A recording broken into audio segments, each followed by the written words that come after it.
Welcome to Penrose Learning, where we make understanding easy.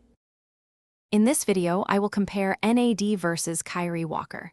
We'll explore the unique value each brings, one to cellular health and the other to athletic performance. It's an interesting look at how better can mean different things depending on the context. We'll dive into their individual strengths and what makes them significant in their respective areas. NAD, or nicotinamide adenine dinucleotide, is fundamental for life, acting as a coenzyme in countless biological processes. It helps your body turn nutrients into energy, powering every cell. Beyond energy production, NAD is essential for repairing damaged DNA and maintaining healthy cellular function, which is vital for overall well-being and longevity.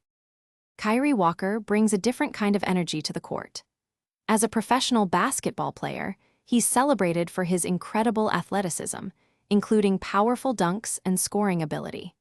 From his early days as a highly touted recruit, Kyree has consistently demonstrated a competitive drive and passion for the game, captivating fans with his skills. So, which is better? It truly depends on your perspective.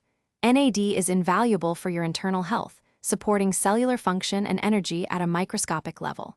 Kyree Walker, on the other hand, offers the thrill of elite athletic performance and entertainment, inspiring many through his dedication to basketball. Both contribute significantly, just in vastly different ways. Check the description for a link to those meal prep containers and other great deals. Thanks for watching. If this was helpful, leave a like and consider subscribing. See you next time.